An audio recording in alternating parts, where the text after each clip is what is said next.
guessing that, like you, you'll be lucky enough to have an outstanding community around your children, excited about you and each other and what you make. But even the best community builder can end up with a handful of listeners who say mean things. For example, in just the past week, I've been told that I have a superiority complex. One listener diagnosed me as a troubled person with deep issues that I'm in denial about. Another said I'm a bad friend. These insults all came about because I didn't like a book that these specific listeners were fond of. Obviously, it sucks to be called names and accused of things that aren't true, but I have a few coping mechanisms that help.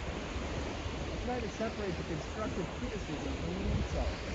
There's a difference between name-calling and feedback that can actually help me be a better podcaster. Someone suggesting that I use more descriptive language or include more dates and names is giving feedback. Someone putting down my character or calling me names is just acting like a jerk. I remember that listener response to that tweet. Decades ago, I wrote a feature in my college paper that attracted more hate mail than anything the paper had ever published. For the record, the story was called So Hit That Hurts, When Being Cool Goes Too Far. And it was about the problematic economics of coolness. Hundreds of letters came in calling me names and saying that my story was clearly written by a loser. I was devastated. But my mother reminded me that I was lucky. Look at how many people are talking about you. Do you know how many people would kill for that kind of publicity?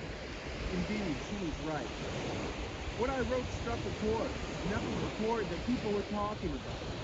I often reflect on this moment when I'm getting a lot of angry mail. I don't face my criticism alone.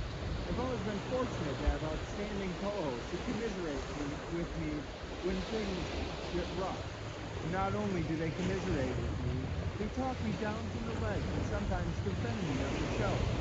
For example, in the early days of hosting Movie Day, a number of listeners said I laughed too much on the show. They said I sounded unprofessional, like a gately schoolgirl who couldn't be taken seriously. Eventually, my co-host, Robert, got so irritated with the criticism that he addressed it on air. He said that he'd read all the letters and heard all the voicemails and that he had a taped response he wanted to share. Then he played the tape, which was just a long mashup of me during my jolliest movie date moments, laughing and laughing. When the tape stopped, he concluded by saying, "Kristen's laughter is the best thing about this show. And if you're not listening for her laughter, I don't know why you're listening at all." I remember that most of my listeners have good things to say. Well, over 90% of the mail I've received over the years has been positive. Some of it has been so positive I've cried. But that 5 to 7% of critical mail can hurt. Anytime I'm getting too down about it, I remember the percentage of angry letters doesn't actually equal the percentage of angry listeners.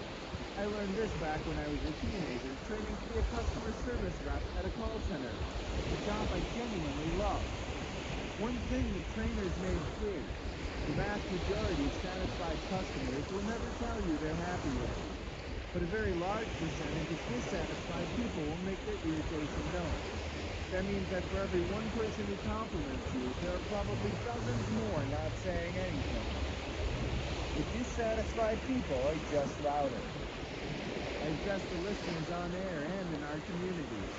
One other thing I learned at the customer service group, when you acknowledge someone who's mad at you, you try to fix what's wrong or just listen, they'll usually become more loyal than the customer who was never upset with you in the first place.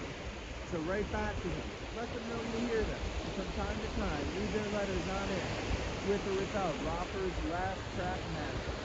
This won't make that one listener more satisfied. It will help all your listeners to see you as a human being, and not just a talking head who can throw their anger at.